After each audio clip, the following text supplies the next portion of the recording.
The stray dog wasn't supposed to matter. Jedediah Boone had fences to mend, pumps to fix, and no time for chasing shadows up in the hills. But when the barks wouldn't stop, he followed. And what he found in the ravine froze his blood cold. A man in a fine coat lay face down in the dust, shot through the chest, a satchel torn open beside him. Inside, maps, ledgers, and a badge stamped with an eagle of the United States Treasury. Jed had just stumbled into a secret men would kill to keep, and now it was his to carry. The heat of the late afternoon pressed down on the rolling hills beyond Dry Creek Ranch, where the dust of cattle trails still hung in the air long after the herd had been driven back toward the corrals. Jedediah Boone wiped his brow with the back of his sleeve, the grit clinging to his skin, and let out a long breath. The sun was lowering, bleeding orange across the sky, but he still had work to do. A loose gate had to be fixed near the north pasture, and the windmill pump was clanging like it was about to come apart. Out here, work never truly ended. Jed wasn't much for words, nor for drawing attention to himself. Ranch hands weren't supposed to. You rose with the sun, worked till your bones ached, ate what was put in front of you, and tried not to get into too much trouble. He'd been drifting from one ranch to another across the territory since he was 16, always chasing wages, never letting his roots sink too deep. Maybe it was the Boone blood, maybe it was just the way he was made, but settling down had never seemed like his lot. He was halfway across the slope leading to the pump when a sound stopped him cold. A sharp bark carried by the wind, his head turned fast, eyes narrowing. A dog. Not the ranch hounds. He knew the sound of each of those half-mangy curs. This bark was higher-pitched, desperate, echoing from further up the rocky hills where no one had any business wandering. Jed shaded his eyes with his hand. At first, he saw nothing but the scatter of sagebrush and the jagged outcroppings jutting out of the earth. Then, movement. A flash of mottled fur between the rocks. Jed frowned. Strays were nothing unusual in cattle country. Dogs followed wagon trains, trailed soldiers, got dumped by prospectors who couldn't feed them no more. Most starved or turned mean, but something in that bark stuck to him. It wasn't wild, wasn't feral, it was calling. Damn fool, Jed muttered to himself, but his boots carried him uphill all the same. The dog vanished as he climbed, reappearing in quick bursts as though it was leading him, not running away. Each time Jed thought he'd lost it, another bark cut through the dry air, drawing him higher into the hills. Sweat prickled beneath his hat. His throat was dry as old leather. He told himself he was wasting time, that the foreman would have his hide if he didn't fix that pump before dark. But something about those barks gnawed at him. He crested a ridge, panting, and there it was, standing atop a boulder, tail stiff, ears pricked, a lean shepherd mix, ribs showing beneath its coat, but its eyes, sharp, alert, locked on him with a strange urgency. "Well, there you are," Jed said low, crouching a little. "What's got you so riled, huh?" The dog gave a short, sharp bark, then darted off down the far side of the ridge. Jed cursed again, but he followed. The terrain grew rougher, gullies splitting the ground, the rocks painted red by the setting sun. He stumbled more than once, caught himself on thorny mesquite. Always the dog stayed just far enough ahead to keep him moving. Finally, the animal vanished into a narrow cut in the rock, a shadowed ravine half hidden by brush. Jed paused at the mouth of it, chest heaving. Something about the place made his hackles rise. It was too quiet. He stepped in. The air cooled instantly, the walls of the ravine closing him in. His boots scraped on loose gravel. He whistled low for the dog, but no bark came back. He pressed deeper, uneasy. Then his eyes caught it. A shape in the dirt. At first he thought it was a bundle of rags, maybe old saddlebags someone had dumped. But as he got closer, his stomach clenched. A man. Face down in the dust, arms flung out, his shirt soaked dark with blood. Jed froze, staring, every muscle in his body taut. He'd seen dead men before, Outlaws shot in the street, ranchers trampled in stampedes, but this one was different. He wasn't dressed like a cowhand or a miner. His coat was fine, black wool tailored sharp, the kind no working man could afford. His boots were polished, spurs gleaming silver. Beside him, half buried in dust, lay a leather satchel, its brass clasp broken. Jed's throat worked. He crouched, reached out, turned the man over with care. The stranger's eyes were open, glassy, staring at nothing. A bullet hole marked his chest. Jed's gaze flicked to the satchel. It gaped open, papers spilling out, maps, ledgers, something with an official seal stamped bold across the top. The stray dog whined behind him, low and urgent. Jed stared at the papers, heart hammering. Whatever this was, it wasn't meant to be found. And now he had seen it. Jed reached for the satchel, his calloused fingers brushing against the cracked leather.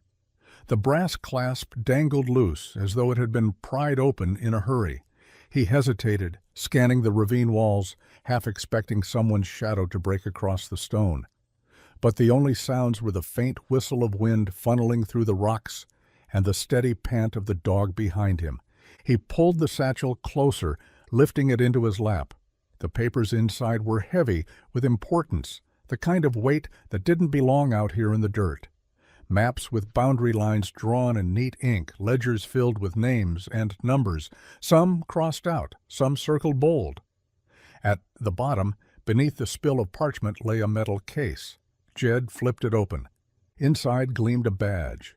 Not the star of a sheriff, nor the oval of a marshal. This one was different, embossed with an eagle and stamped with words he hadn't seen often. United States Treasury. Jed's jaw tightened. The dead man hadn't been just some well-heeled traveler. He was a government agent. The dog barked once, sharp as if to punctuate the thought. Jed stuffed the papers back into the satchel, snapping it shut as best he could. His pulse hammered in his ears. He'd stumbled into something far bigger than he had any right to. Out here, men killed over cattle, over water, over cards, but a man carrying the mark of the federal government? That was a different storm altogether. He looked down at the stranger's face one last time, pale and empty beneath the shadow of dusk. Whoever had done this wouldn't be far, and if they came back to find Jed crouched over the body, satchel in hand, there'd be no explaining his way out. He rose fast, scanning the ridges. The dog circled him, whining low, tail stiff as a poker. Jed's instincts screamed at him to leave the corpse where it lay and put as much distance between himself and this ravine as he could. But his boot wouldn't move, because he knew one thing for certain. This was a secret worth killing for, and now he carried it. He slung the satchel over his shoulder, the leather biting against his sweat-damp shirt, and started back toward the ridge. The dog padded at his side, silent now, as though it understood the gravity of what had passed between them. By the time Jed reached the rise and looked back, the body was already swallowed by shadow, the ravine a dark mouth closing on its secret. He pulled his hat low and started down toward the ranch. But deep down, he knew there'd be no going back to ordinary work. Not after this. Jed made it back to the lower pasture with the sun knifing red along the ridgeline and the windmill's creak sounding like a tired hinge on heaven's gate. He didn't head for the pump. He cut for the tool shed by the corrals, shoulders squared like a man shouldering something heavier than a satchel. The dog kept to his heel, quiet as a ghost, one ear cocked to the dying light.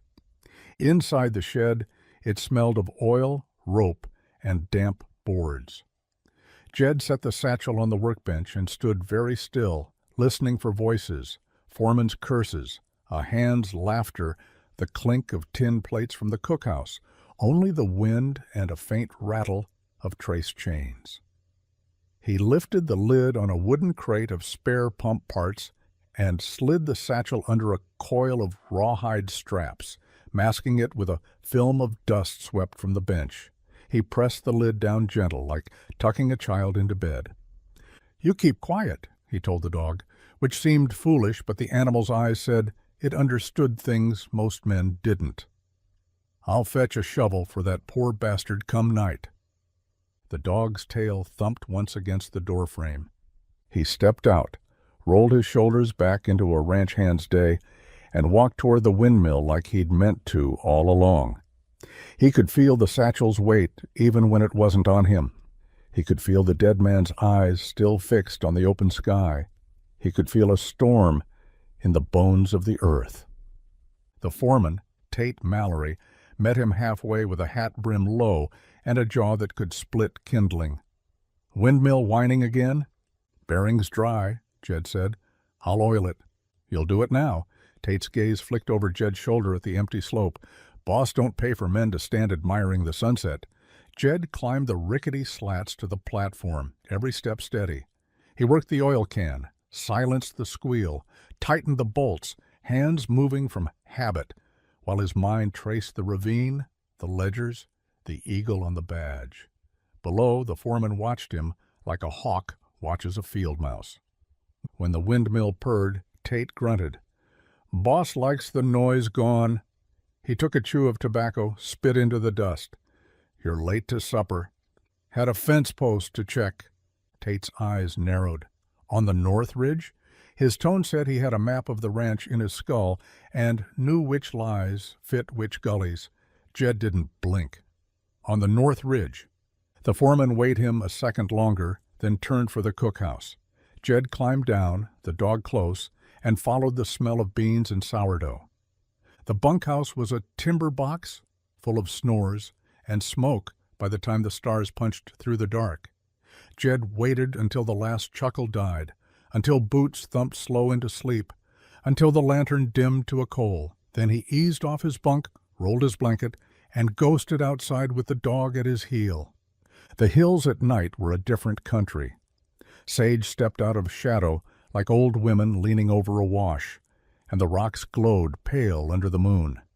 Jed took the long way around the corral, slipped past the tool shed, lifted the lid, and slid the satchel out. The dog's breath misted in the cool. They climbed. He didn't like leaving a man to be found by coyotes and buzzards, not even a stranger with a government badge. A body should be shaded, words said over it. Ground moved and padded true. The dog trotted ahead, showing the way with a low whine each time Jed strayed. The ravine cupped shadow like water. Jed stood at its lip and listened. No horses, no metal, no whisper of men. He descended, boots careful. The dead man lay where he'd left him, the moon silvering the ridge of his cheek, the blood dark as spilled ink. Jed set the satchel aside, took up the shovel, and chose a patch of earth near a smooth rock that caught the moon well, something a soul could find if it had to. He dug. The dog settled, chin on paws, watching with eyes that didn't close.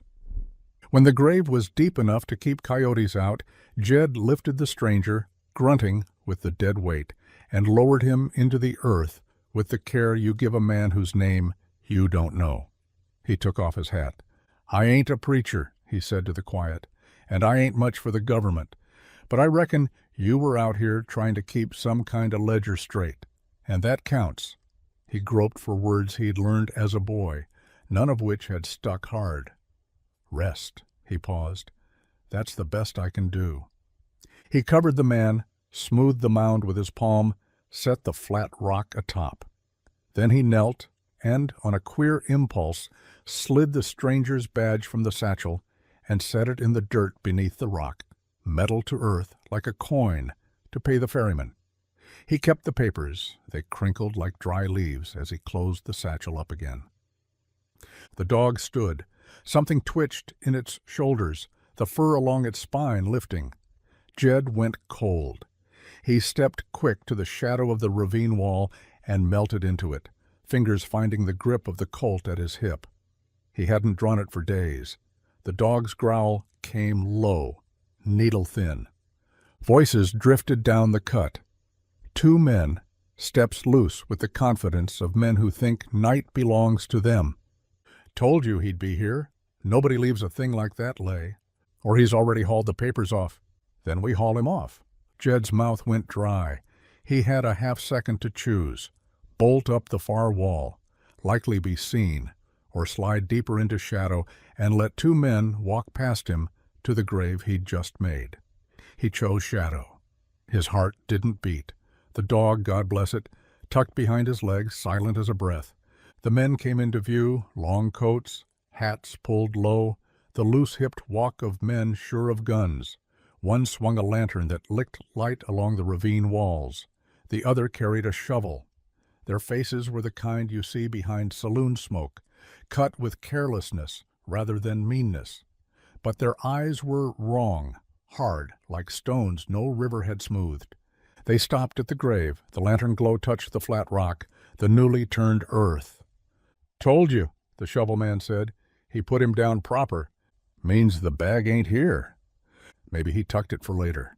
Jed could feel his own palms sweat against the grip. If they dug and found the badge, they might shrug.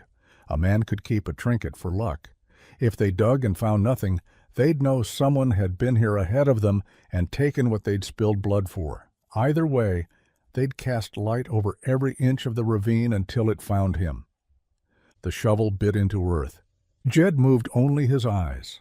The far rim of the ravine showed a tooth of rock that led to a narrow shelf he might make if he put his back to the wall and inched like a painted lizard. He glanced down. The dog met his eyes. It didn't whine. It didn't bark, and it waited for the cue. Jed slid. The shovel scraped. The lantern man lifted the light high, painting the walls with brightness that made the dark look deeper. Jed's shoulder brushed stone. Dust dropped on his hat brim. He went inch by inch, boots feeling for the shelf. The dog placed its paws in the hollows his heels left.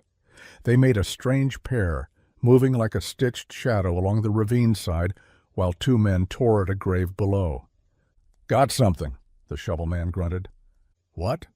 "Metal." Jed closed his eyes for a heartbeat. The badge. He pictured the eagle in the lamplight, the men's faces when they turned it in their fingers. The lantern man hissed, "Damn fool left a calling card. Government sends boys, we send them back to Washington in the ground. You know how this goes." The lantern dipped. The light slid away from Jed's shelf, then snapped back as the man lifted it again to study the walls. Jed stopped breathing. The light lapped close. It ate the edges of shadow and spit them back up new. The beam fell on a notch, then on another.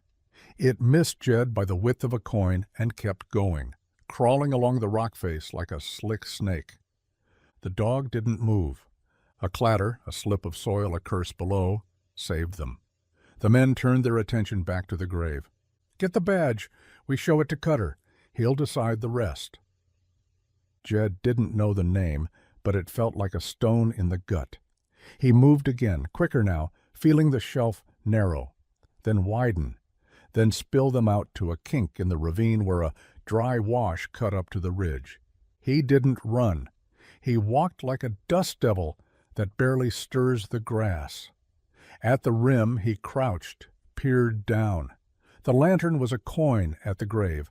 The men were shadows sawing at the earth. He went over the ridge and into the dark hills with the dog ghosting him. He didn't head for the ranch. He cut for the long way around, keeping to cow trails and rock ribs, breathing the night and the sage and the truth. He was in it to his neck. By the time his boots found the packed earth of the outer yard, the bunkhouse lamp had burned down to a wick. He slid back inside, settled on his bunk, rolled away from men's faces he'd known a week, and from the thought that one of them might not be what he seemed. The dog curled under the bunk, ribs rising slow, and did not sleep. Jed didn't either. When morning broke, it broke hard and bright. Jed rose with the hands, ate beans with the same slow chew as the rest, answered the foreman's bark with the same grunt. When he stepped outside, the dog at his heel drew more than one eye. "Where'd that flea circus come from?" a cowhand named Sloan asked, hitching up his trousers over a belly that had known too much pie. "Followed me home," Jed said. "You keep him?" "He keeps me." That got a snort and a shake of the head. Sloan tossed a crust of bread. The dog caught it gentle as a banker taking a deed. Tate Mallory's gaze stuck to the dog, then moved to Jed. We don't feed strays." "He earns it," Jed said. "Found a busted fence post last night. I'd have missed." The foreman's brow notched. He spat, then jerked his chin toward the north pasture. "You earn it too. Take the fence line. All of it." Jed nodded, grateful for distance and sky. He saddled a paint mare with a white handprint on her rump and set off with the dog loping beside. He rode the line all morning, fixing where wire had sagged, driving in posts where cows had rubbed the fence to leaning. But his mind rode other lines, ones drawn on the maps now hidden beneath an oilcloth in the bottom of his trunk, lines marking canyons and gullies far from any cattle trail, lines that converged on a spot labeled in a careful hand. Arroyo Seco. The ledgers made less sense, but he'd made a life of reading men's hands in cards and cattle tallies. He'd seen names, some with small circles inked beside them, some with lines drawn through as if struck clean. Columns of numbers, shipments, assay tallies from the territorial office in Sweetwater. And at the bottom of a page, a note. "Cutter, no more delays. Press runs tonight. Press." Jed had turned the word over like a bullet in his palm. Out here, a printing press didn't make newspapers. It made money. Not gold pulled from riverbeds, not silver chipped from the ribs of the mountains, paper money. The kind that the Treasury was keen to count and kill to protect. Counterfeit. A government man in the dirt, shot in the chest. 2 jackals digging his grave for an eagle-stamped badge. A note about a press. Jed lifted in the stirrups and looked across the shimmering slope to the cut of Arroyo Seco, a dry gash in the hills that a man could lose a herd in. He didn't ride that way. Not yet. He fixed fence and let the paint chew miles while the dog worked the sage like a shadow. It was near noon when he saw the riders. 3 of them, coming easy along the rim trail like men with nowhere to be. Their horses were Claybank, Bay, and a black that moved like a rumor. The men slouched in their saddles with the art of the careless. Jed recognized one of the hats and the swing of a long coat hem from lantern light the night before. His tongue went dry. He bent to tighten a fence staple that didn't need tightening while the men drifted closer, dust hemming them like a coat. The lead rider pushed his hat back with a gloved finger and smiled with no heat. "Morning," he said. Jed looked up with a squint. "Morning? You Boone?" the leader asked, as if tasting the name. "The drifter Tate picked up last week?" "Boone's what they call me." "You climb much?" The man's eyes held a private joke. "Only enough to fix windmills." The man's smile thinned. He leaned easy on his horn. "We heard you picked up a pet." Jed glanced at the dog. It sat tail-thumping once against the dirt like it hadn't ever met a threat it couldn't greet. "Seems I did," Jed said. "Strays bring fleas." The man lifted his chin toward the ravine's direction as if all the hills were his pockets. "They also bring trouble, Boone." A man brings trouble." Jed wiped sweat with the back of his wrist and straightened slow. "Trouble comes whether I invite it or not." The black horse edged a step. The rider in the middle, square shoulders, a scar tugging his jawline like a fishhook, studied Jed like a piece at a pawnshop. The third man could have been carved from silence. The leader showed teeth this time. "Cutter's throwing a little gathering tonight," he said lightly, as if naming the day of the week. "Folks with interest in the fortunes of Dry Creek County. You should attend, Boone. Know the men who keep your wages paid." Jed kept his face a rock. "I reckon I'll be too tired." "Tired men find their beds empty, come winter," the leader said, "and their bellies." The scarred man chuckled. The silent one watched the dog. The dog watched his hands. "I'll see if my legs carry me that far," Jed said. "You do that."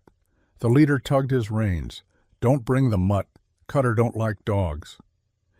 They wheeled as a piece and drifted back along the rim, dust swallowing them by degrees.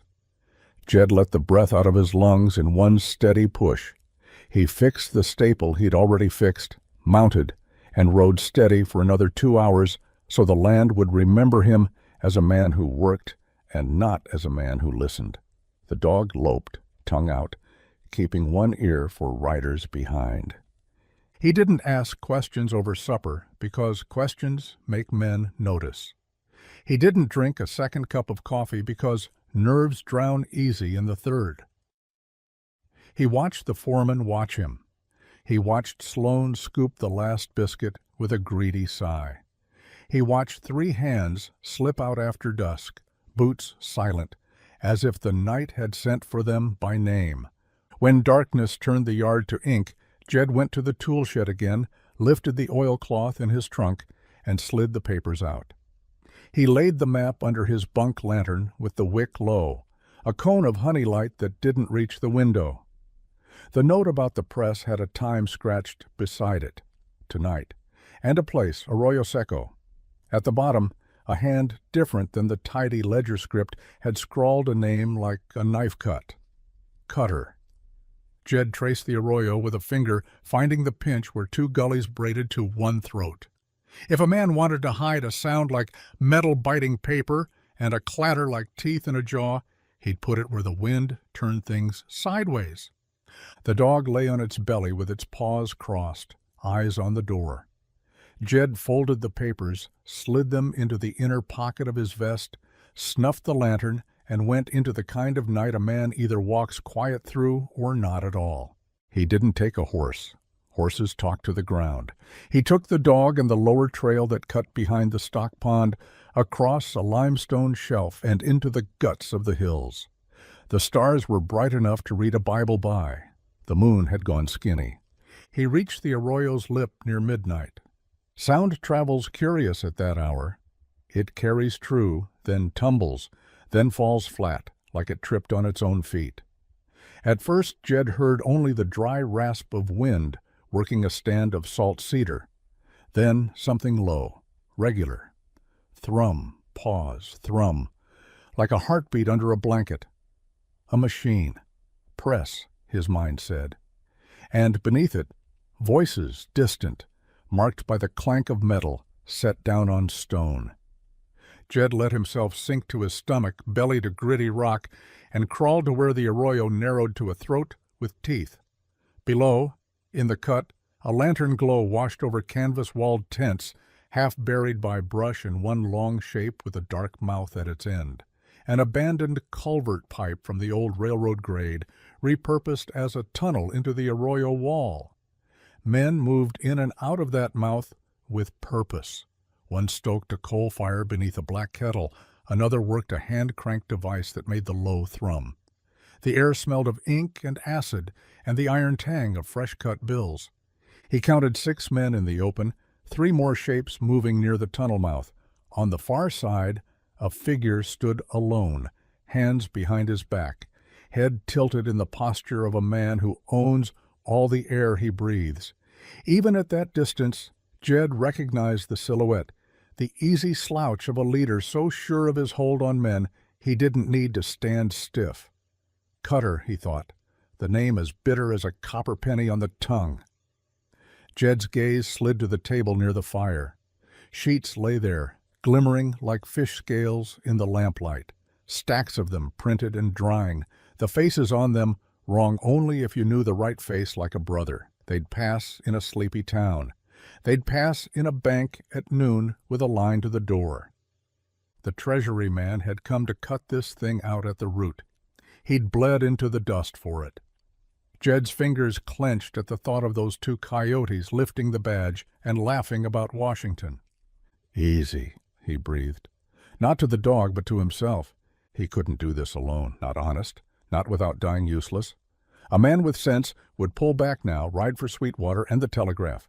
But Sweetwater was 2 days at a good clip, and by dawn the press would be broken down, the plates packed, the crew scattered along the ridges like quail. Cutter would ride back into town and pour whiskey for half the county and pass counterfeit dollars across poker tables and payroll windows while he smiled like a sermon. Jed slid back from the rim. He needed help nearer than Sweetwater. There was the sheriff, old Ben Talley, more tired than crooked, with a gut like a full washtub and a certificate on his wall that said he could measure a man's life in law. But Tally took his whiskey at Cutter's bar and smiled a little too wide when the house won. The marshal rode circuit once a month and was now 3 weeks gone. The preacher was brave with words and not much else. The foreman was keen and watchful, and Jed didn't know which way his shadow fell. He closed his eyes and saw the post office, saw Nora Lane's hair pinned more carefully than any saloon girl's curls, saw the way she weighed men with the same steady look she gave packages. Nora heard things. Mail carried more than letters. It carried secrets folded tight. She'd told a cowboy once to take his temper outside, and he'd gone like a scolded schoolboy. People underestimated a woman behind a window with a ledger. Jed didn't. He went back the way he came, his feet in their own tracks, the dog running light. The hills held their breath until he stepped into the lower yard and the windmill clanked honest again. By the time the east lifted gray, he'd smuggled himself into the bunkhouse, closed his eyes for an hour's worth of dreams, and woken to the smell of coffee. After breakfast he saddled Light and rode into town on the pretense of nails and a new strap for the boss's bridle. The dog trotted at his stirrup. Tate Mallory watched him go, with a face like a door shut on a draft. Dry Creek Town was a row of fronts with hope painted on them and failure in their ledgers. The hotel leaned, the barber shingled, the church bell cracked high on its second ring. Cutter's place, a saloon grander than it had any right to be, sat in the middle like a courthouse that sold whiskey. Its window glass was so clean it siphoned sunlight. A pianist with a ruined hat played something spry enough to make a rich man's hand tap. Jed tied the paint at the rail, took the dog by the scruff to make him lie under, and crossed to the post office. He lifted the latch. A bell on a spring chimed a modest announcement. Nora Lane looked up from a stack of envelopes, her spectacles sliding down the bridge of her nose. Her eyes were a clear blue that had seen sun and sorrow without souring. "Morning, Mr. Boone," she said. "Letter for you?" "Not yet," Jed answered. She smiled like she understood the way the world failed to right certain men. "How can I help you then?" "I need to send a wire," he said quiet, "and I need to ask you a question that might put your job in a ditch if you answer it." She set her pen down. She glanced at the door, then back at him. "If I'm to lose my job, Mr. Boone, I'd like it to be for a reason that introduces me well to heaven." He almost smiled. "You ever seen a Treasury badge?" Her eyes didn't widen, which told him she'd once lived among people who kept their faces smooth around bombs. "I have." "You seen one in the last 2 weeks on a stranger?" She held his gaze a breath, then reached into the shadow of the counter and drew out a small tin. She opened it. Inside lay a brass pin with an eagle and letters that had been polished with attention. "I saw one last night," she said, "on the inside of a satchel, in the hands of a man who did not want me to see it. He asked for a money order to the Sweetwater Assay Office. He never mailed it." Jed's heartbeat hopped. What did he look like?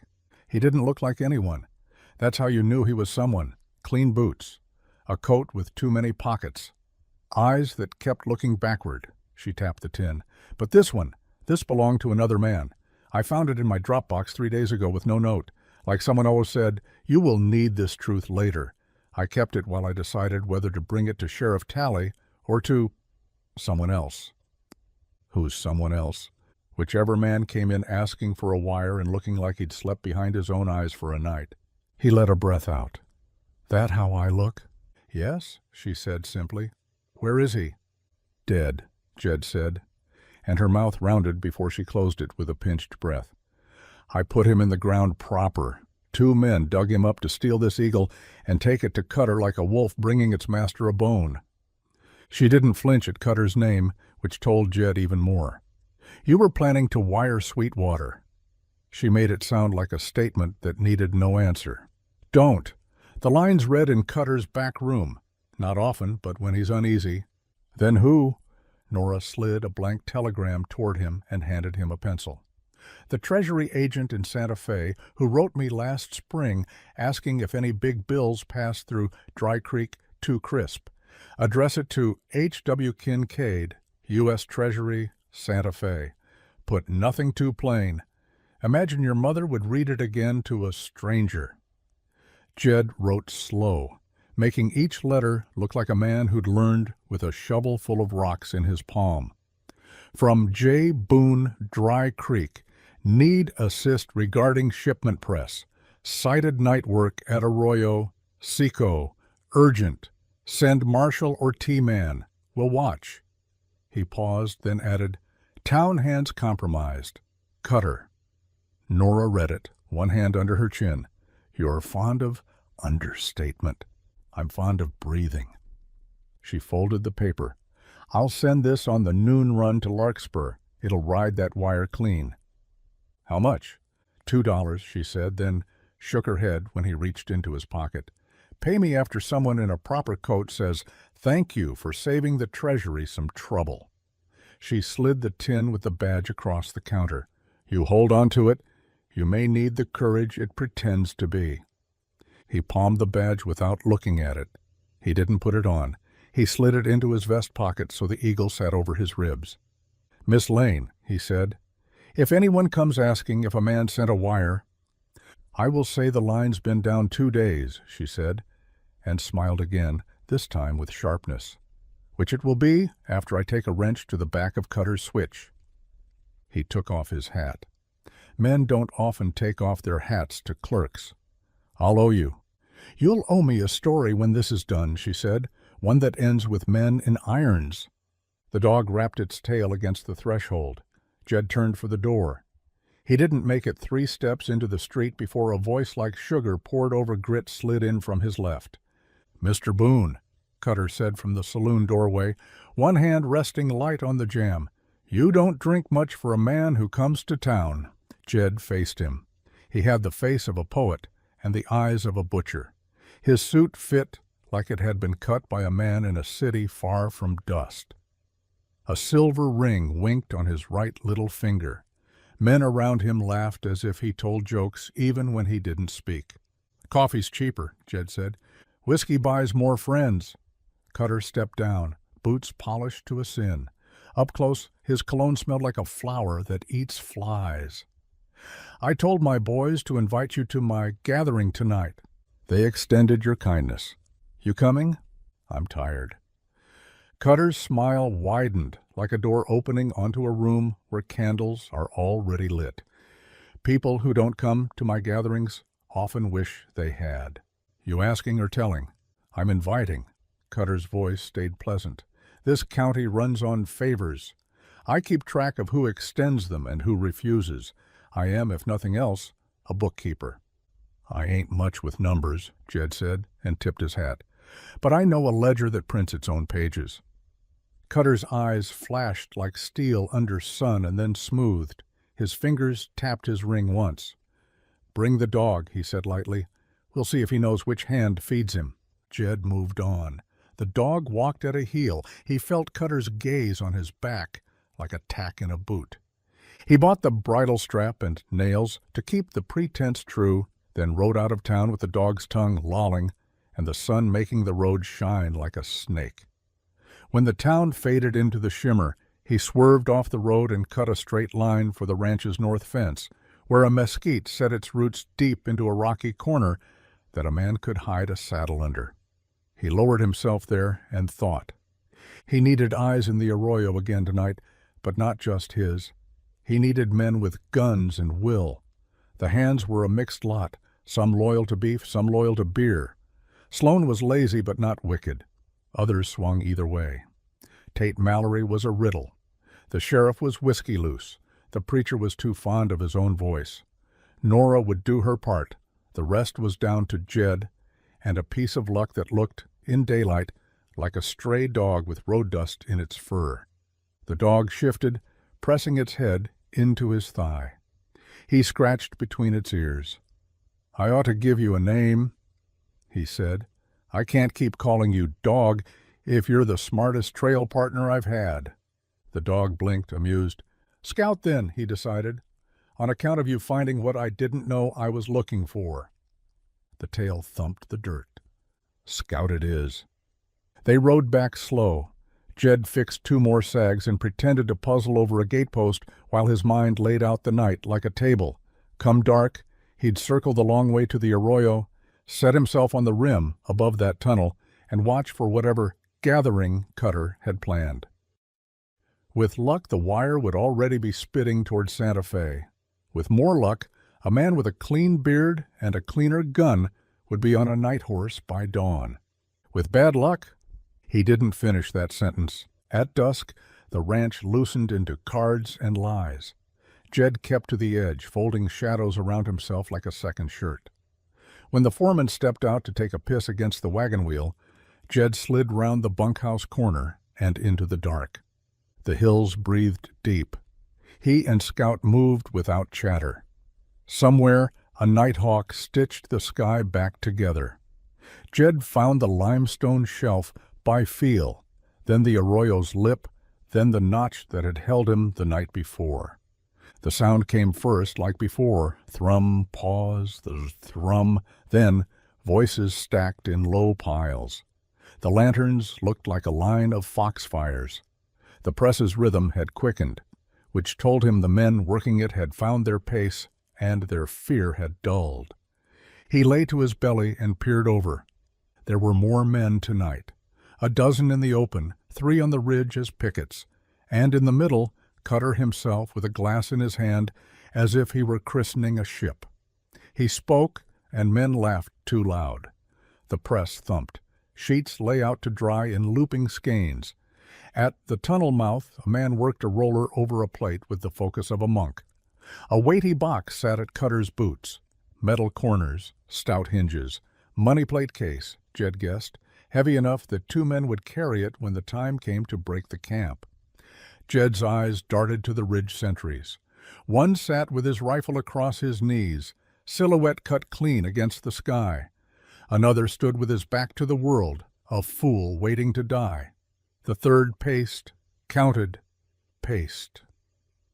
Scout breathed next to Jed, steady, taking cues from the way Jed became part of rock. A footstep whispered in the gravel at Jed's back. He rolled instinctively, Colt clearing leather, and found himself staring at a gun barrel as smooth and clean as a prayer. "Don't." The voice behind the gun was low, weary, and held the kind of steadiness you can't fake. "Or we both fall down there, and I don't think they'll take kindly to either of us." Jed's finger eased off the trigger. The owner of the gun crouched, the starlight sketching his face.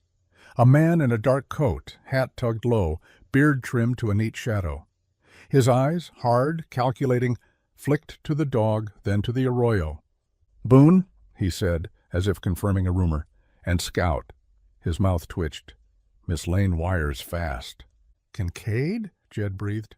"H.W.," the man said, and the letters landed like a stamp. "Treasury." He lifted the barrel a fraction. "Holster it. We're on the same side unless you like paying taxes into a furnace." Jed slid the Colt down. That was fast. "I was closer than you guessed?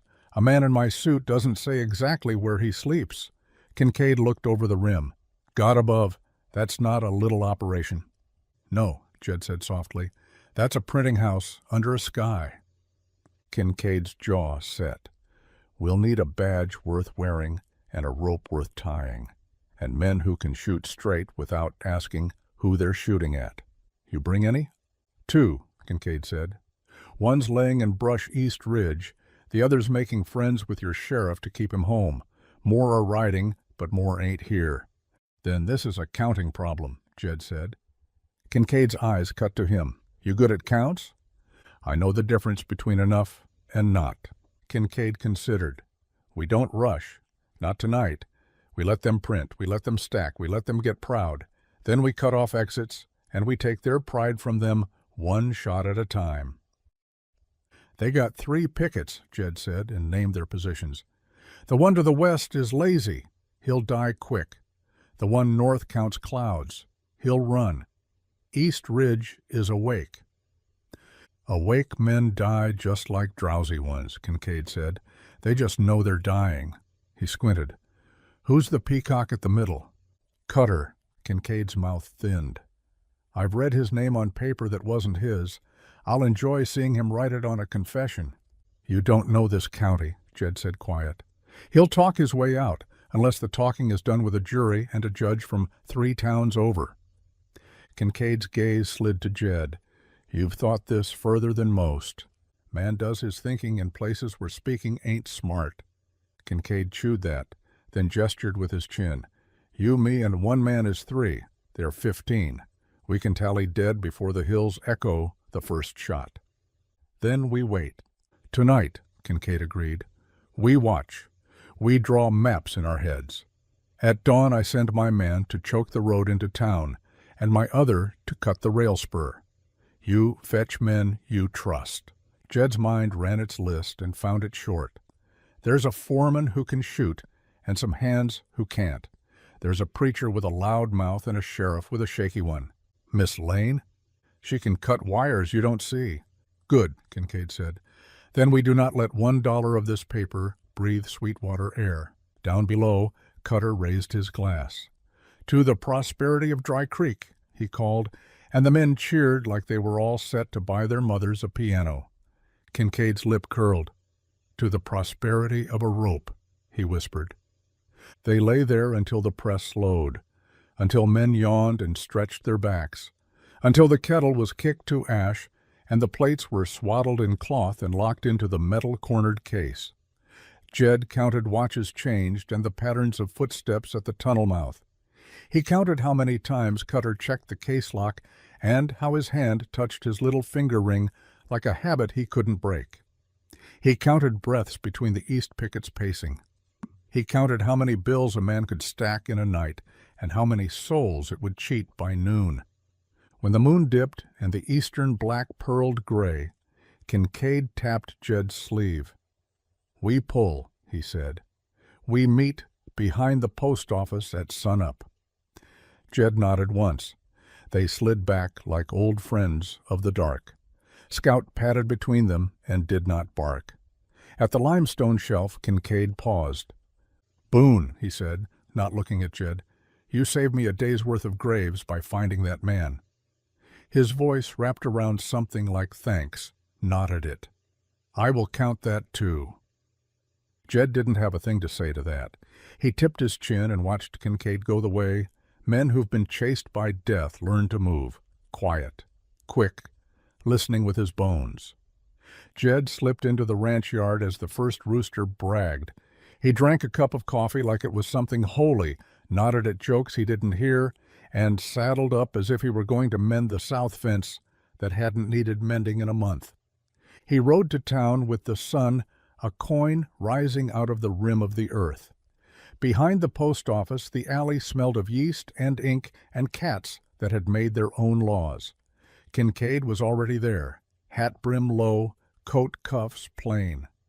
A man in a brown duster leaned against a barrel with a toothpick in his mouth, chewing it slow. Harlan, Kincaid said by way of introducing him, shoots like a temper. Harlan nodded. Sheriff's drunk, he said conversationally. Not my fault. He took my bottle with the ease of a saint, taking confession. Good, Kincaid said. He'll stay sat.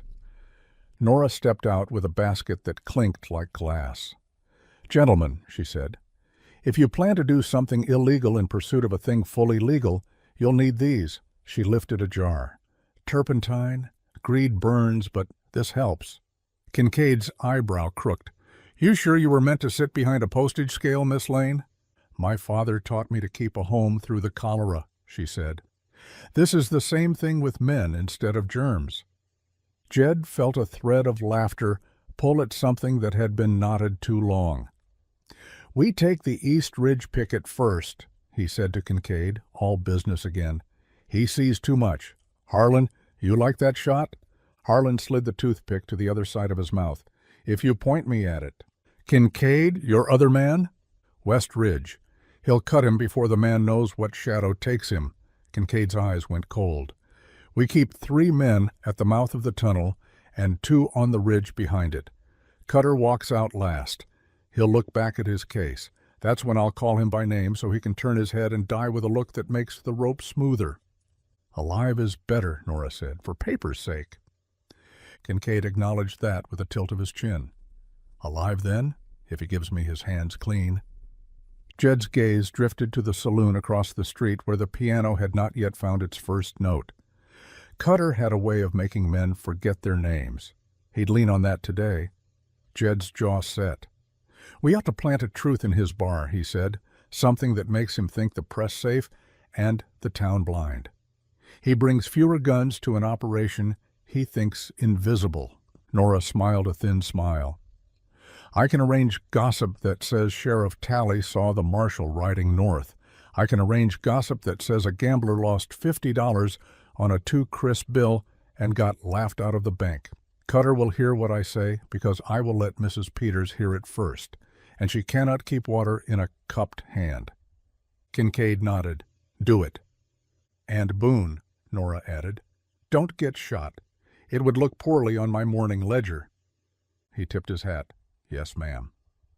They broke like hunted things in 4 directions so no one could say exactly who had been with whom in a town where men's eyes were other men's occupations. Jed rode out on the south road, then cut north under the lip of the hill to come into the Arroyo country from behind. Harlan faded east with his duster flapping like a tired bird. Kincaid walked, which somehow made him disappear more completely than a man who ran. By mid-morning, the heat was a warning. By noon, it was a knife. The press, under canvas and rock, would be a furnace men worked inside with their shirts sticking to their backs and their tempers filing to points. At the east ridge, Jed lay beside Harlan and watched the pacing picket. He'd misjudged the man. The boy was younger than Jed thought, a jaw that hadn't finished deciding on its shape, eyes that hadn't seen enough to be cold. Jed felt a stab of useless pity and kept it out of his hands. Harlan spit the toothpick. On breath or on blink, he murmured. On blink, Jed said. He counts his steps to 3, blinks on the 3rd. Harlan's rifle exhaled with a little cough, and the boy jerked like a string had been cut. He went down soft and didn't rise. Westridge coughed an answer a heartbeat later. Silence took both shots like a secret. Door, Kincaid whispered. Just there, as if the rock had grown him. Harlan Ridge. Boone, with me. They slid down to the back of the tunnel mouth to a shelf of shadow that felt like a whisper of cool. The press thumped on. Men cussed at things that stained. Cutter's laughter curved through the heat.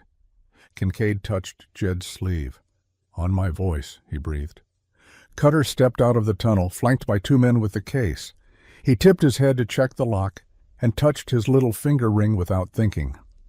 Harlan, Kincaid said, not loud, but in a tone that could shave hair. The rifle coughed. The man on Cutter's left dropped with a noise like a sack hitting earth. Cutter turned his head, shock making his face boyish for a blink. Cutter, Kincaid called, stepping into the mouth of the tunnel where light made him a judge. He held his badge high, so the eagle caught fire. United States Treasury. Put your hands where I can see the greed on them. Everything that happened after that happened all at once and in exact order. The second case man grabbed for his pistol and died on the edge of the motion, Harlan's second shot cutting the air like a fact. The 3 men near the fire scattered for rifles that did not change the future.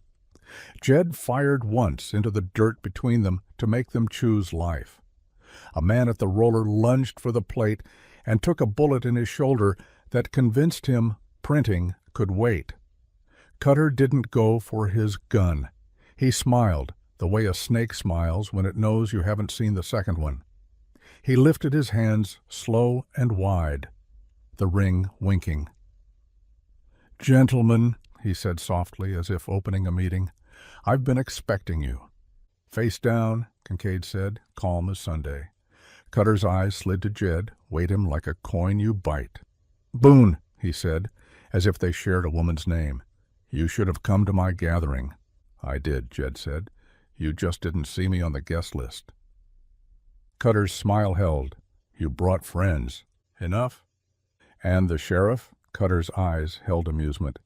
He was always such a reliable man. "He's praying to Nora's bottle," Harlan drawled from the ridge. "Only God he recognizes." Cutter's jaw flexed. His hands stayed up. Kincaid stepped forward with irons in his palm. That's when the tunnel spoke. It wasn't a voice. It was a gun coughing where a gun hadn't been.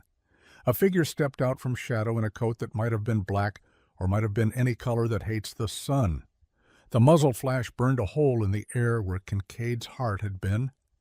A half-breath earlier, Kincaid turned, caught the bullet in the meat of his shoulder instead of the place that gives a widow. He staggered, dropped to a knee, badge still up, like an accusation. Jed didn't think. He put his body between Kincaid and the mouth of the tunnel, fired twice into the new shadow, saw a man jerk back like a rope had been yanked around his throat. Then the arroyo exploded, men grabbing guns, men firing blind, men remembering who they were and who they weren't. Cutter moved like he'd just remembered he had legs. He threw himself sideways, rolled, came up with a derringer he'd taped under his palm with a strip of cloth, like a gambler's trick. Jed saw it, but a bullet shrieked past his ear, stung him deaf for a second. Harlan's third shot clipped the derringer from Cutter's hand and sent it skittering into the dirt. Cutter froze, his smile finally gone, his eyes showing how much he hated not being miles ahead of everyone. Kincaid, bared teeth shining in a face gone gray, had the irons in Cutter's wrist before anyone else remembered to breathe. "Hands!" he hissed, and the metal spoke the language it knows, closing on bone and pride. The rest took minutes and another life. 2 of Cutter's men bled into their boots. The others threw guns down as if the barrels had gone red hot. Jed bound wrists with cord that bit. Harlan slid down from the ridge with a face so clean of emotion that it looked like a clerk counting in a bank that didn't lose $1. Scout stood at the tunnel mouth, teeth showing, a low sound in his throat. Jed followed the dog's gaze. Inside, against the wall, a man lay half-turned, shot through the gut, both hands pressed to a wound that would put him beyond the count by night. He coughed, spat blood, and laughed when he saw Jed. "Boone," he said, and the way he said the name told Jed he'd been born near here and had drunk out of the same ditches Jed had. "Always figured you for a man who picked the wrong side at least once." "I picked the side that lets the coffee taste right," Jed said. "Tell the devil you want whiskey," the man said, and died like all men die, with a breath that doesn't know how to leave. Kincaid swayed when he stood. Jed moved to shoulder him without making it look like help. Kincaid nodded once, grateful and proud at the same time. "We hold them here," he said. "We let the sun see what it isn't meant to, for once." Cutter, hands ironed, sat on a crate like a guest of honor at a bad dinner. He looked at the case like a lover he'd been parted from. He lifted his chin. "You'll never carry that to town," he said. "You'll never make it to a judge who doesn't work for me." "Maybe," Kincaid said, blood soaking his sleeve. "Maybe not. But you'll walk." He smiled with no warmth. "And you won't like who's on the street." They marched. Harlan and the other Treasury man, grim as a gate, walked the flanks. Jed kept one hand on Cutter and one on the case. Scout trotted just out of reach of Cutter's boots, growling low every time the man moved his foot an inch past courtesy. The arroyo gave them up to a sky so blue it made your teeth ache. The hills watched, quiet as a congregation when the plate goes past. By the time they hit the first rise above town, people had drifted out like they do when something new breaks the rhythm. The barber stood with foam on a man's jaw. The preacher had his collar straightened extra tight. Children forgot to skid stones and just gaped. Mrs. Peters' hand flew to her throat like a little bird. Nora Lane stepped out of the post office and set a hand on the rail, face white and bright at once. The sheriff, hat crooked, tie loose, tried to stand straight and couldn't quite make the world stop tilting. Cutter smiled again, the kind of smile that always came before he won. "Citizens of Dry Creek," he said, a man giving a speech. "You know me. You know who to trust." "Trust?" Nora said, and the word ricocheted from brick to beam. "Like the trust we put in the dollars you printed in the dark?" Heads turned. A murmur rolled, gathered weight. Mrs. Peters, God bless her sieve of a mouth, said far too loud, "I told you! I told you the money at Cutter's bar felt like linen from Philadelphia." Kincaid lifted his badge high, as if it weighed a fraction of a pound, and not the day it had just cost him. "H. W. Kincaid, U.S. Treasury," he said, voice steady by will and habit. "This man is under arrest." He gestured to the case. "This is his argument against innocence." Sheriff Talley tried to tug his vest together and stepped forward, but Harlan's eye cut him like a knife. "Stand aside, Ben," Nora said kindly. "You'll get to write this all down later." "Now hang on," Cutter began. Smooth as ever, but something had shifted in the street. The piano stopped dead, like a man whose heart remembered a debt. The banker came to his stoop with a ledger clutched high, sweat popping on his lip. The preacher took a brave step he hadn't earned. Sloan from the ranch swore softly through his teeth, as if he were on the wrong side of a fence at the wrong moment. There's a thing that happens sometimes in towns carved out of dust by men who didn't plan to die in them. The people decide at the same moment that they are the people. It showed on faces now, men who had let Cutter's shadow be shade suddenly remembering they had son enough of their own. The murmurs rose, names bounced. Money that had bought whiskey turned to paper that wouldn't buy bread. Cutter saw it. For the first time real fear lit in his eyes. He covered it fast with contempt. "You think you can walk me to a judge?" he sneered at Kincaid. "You think you can keep your heart beating to Santa Fe?"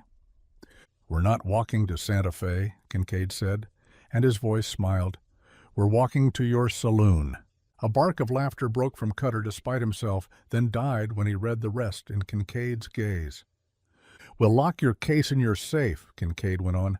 "We'll lock you in your own back room with irons on your wrists. We'll seat a jury in your front parlor, and we'll telegraph the territory in the language you understand, money words. Your friends will come. We will greet them. With ledgers and guns."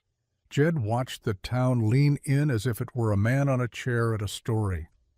He felt something in his chest loosen, something he hadn't known he'd cinched too tight when he was 16 and rode away from the first place he'd ever eaten pie on Sundays. They took Cutter's saloon. They took it like men take back a house from a fire, quick, loud, with more courage than grace. Nora set herself by the telegraph and rattled like she'd been born holding a key. Harlan posted men with eyes not fond of blinking at both doors. Kincaid bled in a chair with his jaw set like a latch. Jed took the case to the safe and, with Cutter's keys and Cutter's curses, spun the dial until it clunked like a heart that had remembered it can refuse. Town swelled in and out, curious and furious. The preacher found his Bible and forgot half his verses. Mrs. Peters brought lemonade like it was a weapon. Sheriff Talley sobered without drinking water, which was a miracle in itself. Reports came from the Ridge. The press was cold, the plates were here. The men who had run were being found in brush by dogs that suddenly listened to their names. At sundown, men from Larkspur rode in with dust on their coats and iron on their hips, sent by the first wire Nora had sent before noon. They took one look at the case and Cutter and the street and made a line of law that a stampede would have broken its neck on. Kincaid finally let a doctor slide his sleeve up and dig for the bullet. Nora held the lamp steady. Jed held the man's other hand with an awkwardness born of not often touching men unless it was to punch or steady a saddle. Kincaid didn't curse loud. He bit down hard. When the doctor lifted a bloody piece of lead that had wanted Kincaid's heart and didn't get it, men exhaled like a choir finishing a hymn. Night fell deliberate and soft like an apology. Stars showed up as if summoned. The town settled to a hum. that had never been this pitch before. Jed stepped out onto the saloon's porch, where the dark smelled of dust and possibility. Scout sat beside him and leaned one warm shoulder into his leg. "You did all right," Jed murmured. Scout's tail thumped. Boot steps sounded behind him. He half-turned and found Tate Mallory at the rail, hat off like a man at a grave. The foreman studied Jed with a new set of eyes. "You pick your trouble careful," Tate said. "I try." "Boss'll want to keep you," Tate said, "or he'll want you gone. Men can't decide with the kind that dig graves at midnight and bring the government at noon." Jed looked at the stars. "I ain't yet decided about me either." Tate nodded like that was the sensible answer. "Dog yours?" "He decided that, not me." Tate scratched Scout's ear, and Scout took it like a king taking tribute. "Cutter paid good wages," the foreman said after a moment, "but he bought men with those wages in a way that made their souls forget their names." "Names are for keeping," Jed said. Tate made a noise that might have been agreement. "You should sleep," he said. "Tomorrow will be longer than today. Courts and coffins." "I'll lean against this post a while more." Tate put his hat back on. "You want to know the secret of this county, Boone?" he asked, hand on the rail like he could pull the whole town toward him. "Reckon I already found one secret too many." "The real one," Tate said, voice low, "ain't the press, ain't the cash. It's that most of us knew, not in words, in the way you know when a horse is lame before he steps. We liked our drinks cheap and our pockets full, and the bankman smiling when we came in with a hat nod. We looked at the money and told ourselves the face on it looked right because we wanted it to. That's a secret folks keep from their own mirrors." Jed stared at the street. The boards glowed where lamplight leaked.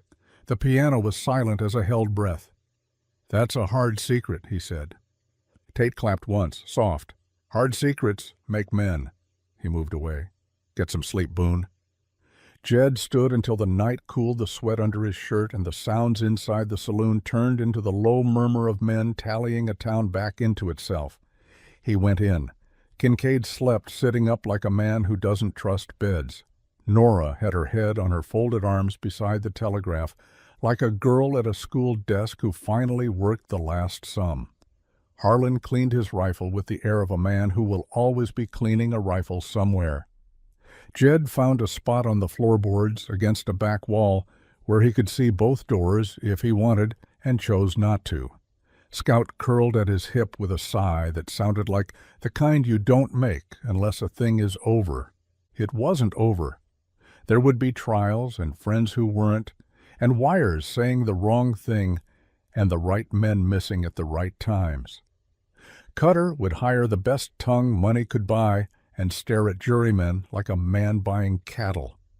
Some of his paper would slip through and live on in pockets and drawers and under mattresses, like ghosts with faces. Some men would swear they hadn't known, and some of them would be telling the truth. Most people would still want their whiskey cheap. But in the hills, the press was cold, and in the saloon, the case was shut. And on the porch, a stray dog had a name that fit. At dawn, when the first edge of light cut the mountains open and poured gold across the face of Dry Creek, Jed stepped outside to take it in the way a man takes a tonic after a bad fever. The street was quiet. The church bell tried a ring and found its voice again on the second swing. A woman somewhere laughed like she'd remembered how. Nora came to stand beside him, hair pinned new and stubborn against the morning breeze. "Treasury man asked me if I'd consider a job in Santa Fe," she said, and her smile said she already knew her answer. "You going?" "My ledger belongs here," she said. "Besides, I don't like the way streets in cities don't know how to be dusty." She looked at him sideways. "And you?" "I'm a good fence hand," he said, "and a poor bookkeeper." "That an answer?" "It's the only one I got that doesn't lie." She nodded. "When your story feels like leaving, tell me the rest before you go." "I will." Kincaid limped out with his arm in a sling and his hat on his head, like a man who won't give even the sun an easy target. He looked better than he had any right to. "Boone," he said, as if the name had gained weight. "I wired Santa Fe. They'll send a judge that doesn't owe Cutter a steak. You done a thing most men wouldn't risk shoes for." "I dug a grave," Jed said. "I followed a dog. I read a map." "You stood where a bullet wanted a body," Kincaid said dry.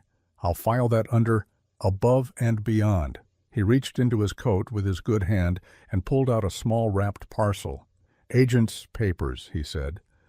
"The man you buried, Alexander Hart, from St. Louis. His people will want to know which direction to say their prayers." He paused. "If you can remember where you set him, write it down for me. I'll send a stone and a note that makes his wife say what she needs to. I can find it blind." "I figured." Kincaid shifted and glanced down at Scout. "That mutt yours now?" "He recruited me." Kincaid crouched, winced when his shoulder reminded him that crouching was for the unwounded, and scratched Scout's jaw. "If you ever tire of fences," he said, looking up, "Treasury could use a man who can count and keep his mouth." He stood. "Pays regular, trouble's not." Jed looked past him at the hills, at the arroyo that was once a secret and now a place men would point at when they told stories. He thought of the windmill's honest creek. He thought of a trunk with an oilcloth covering papers he did not want to read at night again. He thought of his hands on reins and his name spoken like a note you put on a door to say you'll be back by supper time. "I'll keep my ear out for your badge," he said. Kincaid nodded like a man who knows the door is open and doesn't need to shout about it. He looked at the saloon, at Cutter in irons in the back where men used to count cards, and his mouth softened. "You ever wonder why dogs follow certain men?" he asked, almost to himself. "Dogs know who's going someplace," Jed said. Kincaid made a sound that might have been a laugh if a man who had lost a pint of blood allowed himself to laugh before noon. He touched the brim of his hat. "Boone." "Kincaid." The Treasury man walked back inside to his work. Nora went to her key. Sheriff Talley tugged at his vest and tried to look as sober as the sun. The preacher drew breath for a speech he'd been writing all his life. The banker shuffled his ledger and found the courage to tear a page out. Jed stepped off the porch into the day. Scout fell in at his heel. The street ran both ways, like all streets do, but only one of them held the shape of the hills. He swung up into the saddle and let the paint pick its gait. As he passed the post office window, Nora lifted 2 fingers in a salute that felt like a promise to keep a town honest with ink and string and stubbornness. He rode out. The wind lifted the brim of his hat as if to look at him and decide whether to keep it or let it fly. The hills took him the way they take a man who belongs to them, without ceremony and with a quiet that makes a church sound crowded. Scout loped. The sun climbed. The windmill on the ranch glinted once in the distance like a coin set back into a hand that refused to cheat. Jed looked at the ridge that hid the ravine and said a name he hadn't known until a man from St. Louis needed it carried.